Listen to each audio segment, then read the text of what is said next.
$1500 ਦਿੱਤਾ ਜਾਣਾ, ਪਰ ਪਾਡਾ ਕਹਿੰਦਾ कि नो चांस, नो चांस। बल्ले बल्ले बल्ले बल्ले बल्ले बल्ले बल्ले बल्ले पाडा पाडा पाडा पाडा पाडा पाडा पाडा पाडा पाडा पाडा पाडा पाडा पाडा पाडा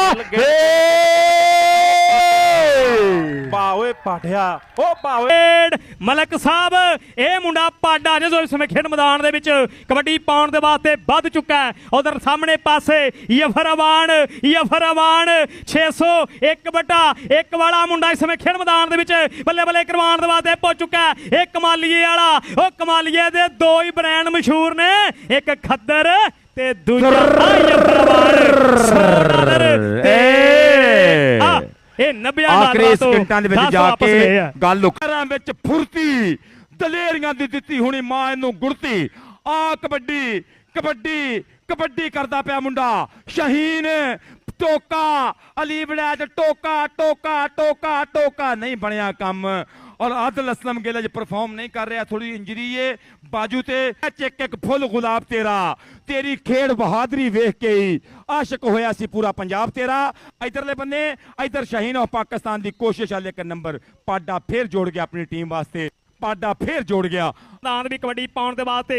कामरान पाडा जट्टां दा मुंडा विरक गोत है, सामने चारों तैयार ते नफीस गुज्जर आ बल्ले बल्ले करवाउण दे वास्ते पुज चुका है। ये नफीस गुज्जर धौला तफ्फे वेख पटाके पैंदे।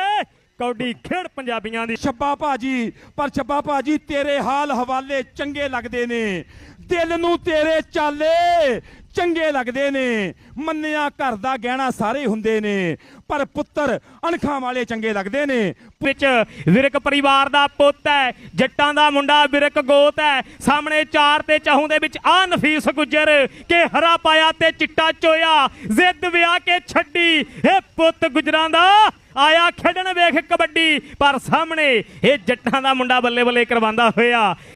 जट्टां दा मुंडा विरक गोत है, धारोवाली पिंड है। सरदार लक्ष्मण सिंह और जिन्ने महंतां दे खिलाफ एक बड़ी जद्दोजहद कीती ते शहीदी नूं कबूल कीता, ये उसे पिंड वाला मुंडा, ये धारोवालिया, ये सरदार लक्ष्मण सिंह शहीद होना दे ये पिंड वाला मुंडा, ये लखां दे पैण दा वादा करदा होया इस समय खेड